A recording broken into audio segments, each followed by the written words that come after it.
ज्ञानेश्वर डोके. सरांचं ट्रेनिंग मी आता जवळपास 2 वर्षापूर्वीपासून जॉईन केलेलं आहे. खरं तर बदल तेव्हापासून आहे, आत्ताचा नवीन नाही आहे. जेव्हा मी कंपनीत पार्ट टाईम जॉब करतो, म्हणजे फुल टाईम तिकडे होतो, पार्ट टाईम इकडे होतो. जॉब सोडल्यानंतर मी सरांना कनेक्ट झालो होतो. आता जॉब सोडलेला आहे आणि मला फुल टाईम करायचं, तर पुढची रूपरेषा कशी असावी त्यात सरांनी मला खूप चांगलं गायडन्स केलं.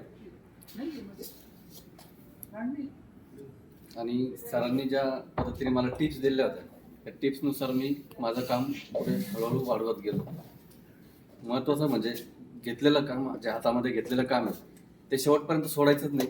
त्याचा रिझल्ट काही पण हो, ती मला तिथून शिकायला भेटलं. आणि ट्रेनिंग सेशनमध्ये ज्या नवीन नवीन जे टॉपिक आपण घेतो, समजा 10 टॉपिक झाले, त्यातनं 2 जरी लक्षात राहिले तर त्यातनं फायदा होतो, हे मला तेव्हापासून कळायला लागलं. म्हणून मी ट्रेनिंग सेशन तेव्हा जॉईन केलं, ते कंटिन्यू केले. आता 2-3 या वर्षी 2-3 आपले 5 सेशन झाले. त्याला मला जमलंच नाही, कारण प्रत्येक वेळेस अडचण होती. मला खूप मीच वाटायचं की असं, म्हणजे वाटायचं की नको, चुकतंय आपल्याकडनं, जात नाही आपण. पण त्याला नाही इलाज होतं. मी सरांना पर्सनली फोन करून पण सांगितलं अशी प्रॉब्लेम आहे.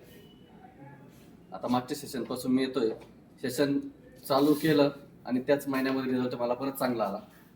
मागच्या महिन्यामध्ये एक जीवन उत्सव 1,06,000ची टाकली मी इयरली, आणि एक इंडेक्स प्लस टाकली. इंडेक्स प्लस आपली 2500 रुपये महिन्याची.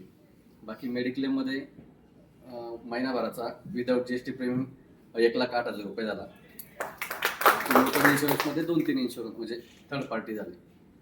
आणि मॅडमनी फोन केला होता ग्रुपवर टाकायला, पण म्हणजे जे रिअल आहे ते सांगतो. काय त्या ग्रुपवर कोणीच काही मेन्शन केलं नव्हतं, आणि माझ्याकडे मी 4-5 महिन्यापासून असल्यामुळे तो ग्रुप कुठे माझ्या व्हॉट्सअपला तोच मला दिसला नाही.